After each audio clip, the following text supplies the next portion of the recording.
પ્રસંગે હલ્દી રસમ અને એન્ટ્રી મારવાની પ્રથા અને અન્ય કોઈ રસમો રાખવા નહીં.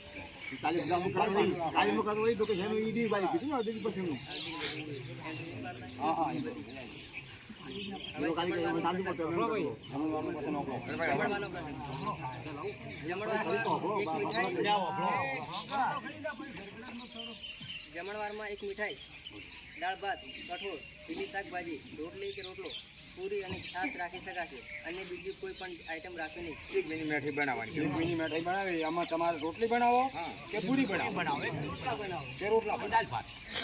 દાળ ભાત કરો આટલું રહેશે.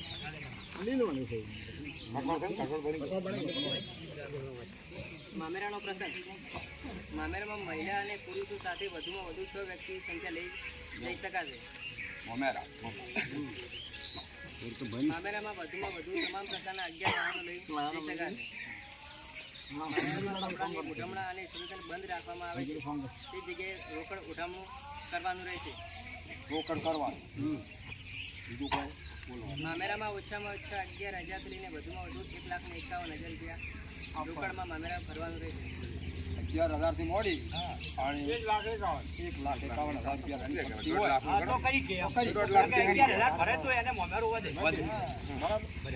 મામેરામાં કોઈ પણ પ્રકારના દાગીના કે વાસણ લઈ જવાના રહેશે નહીં.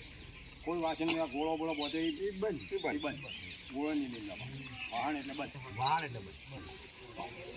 પુરુગત મૂકવાનો પ્રસંગ. પુરુગતમાં વાટલું, લોટો, બેડું અને ફક્ત રસોડા સેટ આપવાનો રહેશે.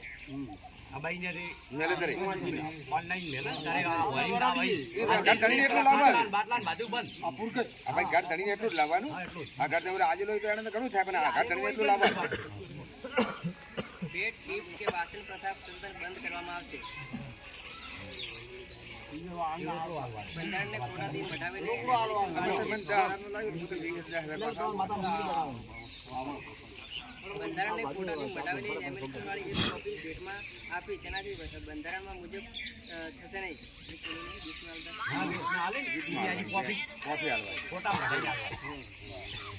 પછી આણાનો પ્રસંગ. કન્યાને તેડવા જવાનો આણો મૂકવાનો રિવાજ બંધ કરવામાં આવે છે.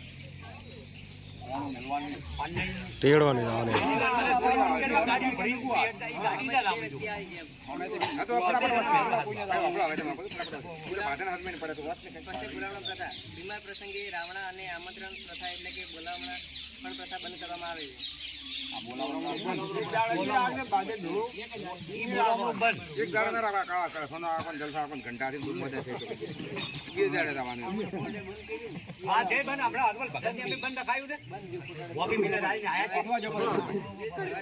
જન્મદિવસ પ્રસંગ.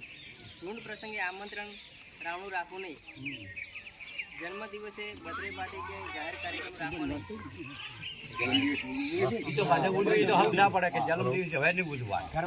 જન્મદિવસની ખુશીની પેટે જે વ્યક્તિને નજીકની સમાજની લાઇબ્રેરી અથવા શૈક્ષણિક સંસ્થાઓમાં ફાળો આપી શકાશે. છૂટાછેડા બાબત. સગું કરતી વખતે બંને પક્ષો જોઈ વિચારીને દીકરાને સામે જોયા પછી સગું નક્કી કરવું. તેમ છતાં બંને પક્ષો કોઈ પણ પ્રકારના મતભેદ ઊભા થાય તો ગામ કમિટી અને સમાજ સમાધાન માટે પૂરો પ્રયત્ન કરવો. પછી સમાધાન ન થાય તો ગુણ દોષના આધારે નીચે પ્રમાણેના વ્યવહાર કરવાનો રહેશે. સગાઈના 51,000, 50% અડધી કિંમત સમાજની શૈક્ષણિક આપવાનું રહેશે. લગ્ન કર્યા પછી 2 લાખ રૂપિયા 50% અડધી કિંમત સામાજિક શૈક્ષણિક સંસ્થાને ફરજિયાત આપવાનું રહેશે. લગ્ન પછી સંતાન હોય તો 3 લાખ રૂપિયા આપવાના રહેશે. રકમ 100% પૂરેપૂરી બેંકમાં તમે ડિપોઝિટ કરી શકો છો સંતાનના નામે.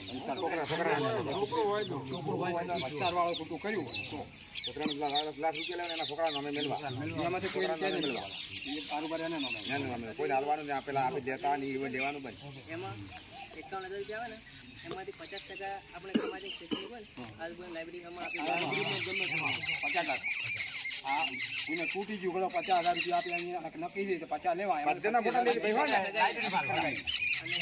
લગ્નના 2 લાખ રૂપિયા એમાં 50% આલવાના. પછી મૈત્રી કરાર તેમજ લગ્ન કરનારને સમાજ સ્વીકારવા નહીં આવે, સમર્થન કરવું નહીં. એને સમર્થન ના રાખવું. એમાં કોઈ એ લગ્ન કરો મને અન્ય બાબતો સમાજના કોઈ પણ સારા નરતા તમામ પ્રકાર પ્રસંગોમાં વ્યસનવાળી વસ્તુ એટલે કે બીડી અફીણ ગોળીઓ કે અન્ય કોઈ નશાકારક વસ્તુઓ વાપરવી નહીં.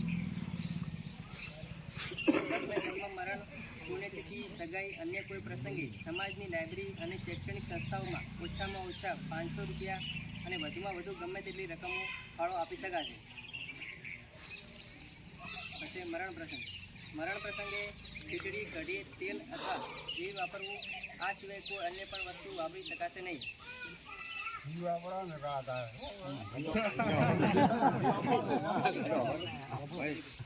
આપણે આ ખીચડી કઢી રાખી દે એટલે તેલ લાવવું પણ માઈ નાખવાનું, ઉપર હાલવાનું નહીં. એને જીતો હાલવો હોય તો ના ઉપર નહીં, કોઈ નહીં હાલવું, ઉપર નહીં. બેસનામાં વાર કે તહેવાર ગણવો નહીં. બેસનામાં કોઈ વાર તહેવાર નહીં કરવાનો. આ કવાર બવાર ગણે ને ગણવાનો ને બાંધાય હરખા ઉપર હોય કે મંગળ હોય આવી ગયો બાકી. ખાસ વિનંતી, દરેક ગામમાં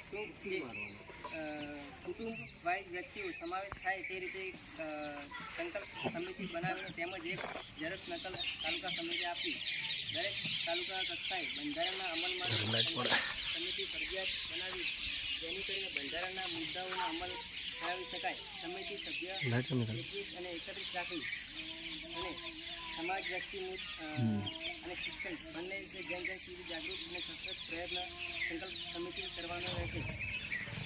બંધારણનો અમલ કરવાનો રહેશે. બોલો સદારામ બાપુની જય.